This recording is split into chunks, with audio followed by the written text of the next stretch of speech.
สวัสดีครับ วันนี้เราจะมานั่งรถไฟที่สถานีลาวจีนครับรถไฟความเร็วสูงครับไปกัน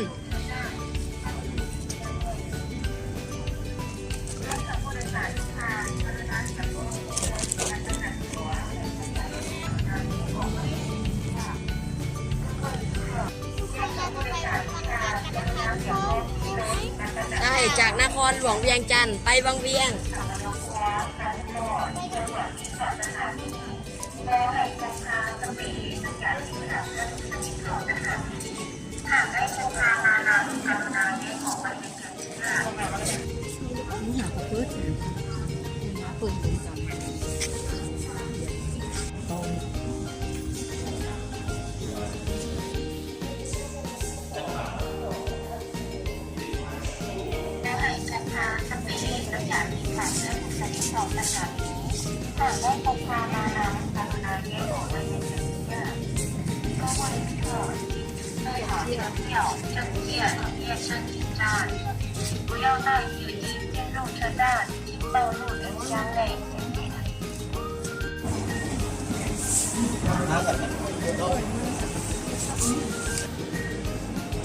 ตอนนี้เราก็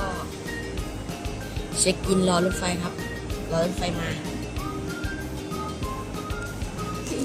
จุกใจหมดเลยค่ะ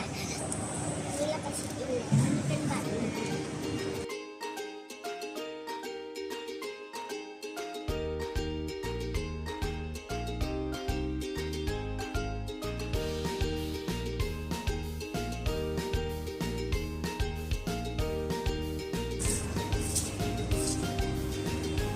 สถานที่กว้างขวางสะดวกสบายมากมีน้ำด้วยนะครับ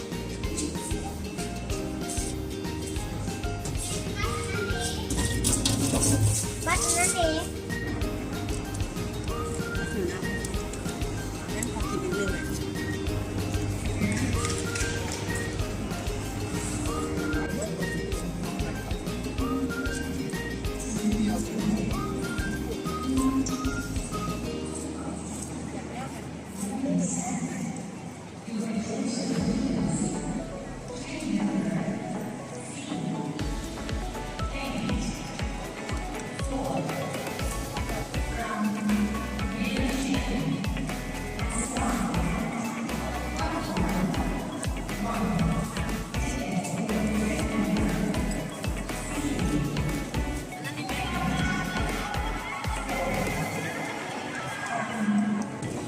ตอนนี้เราก็จะไปรถไฟขบวน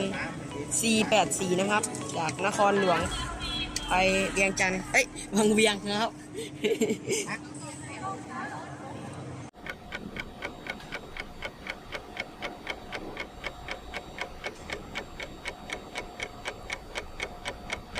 ไปกันนะครับ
นี้ก็ถึงสถานี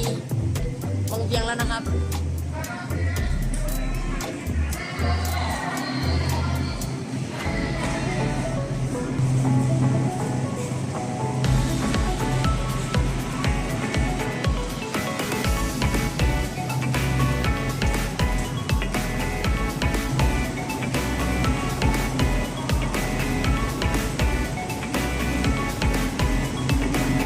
เย้ถึงแล้วครับวังเวียง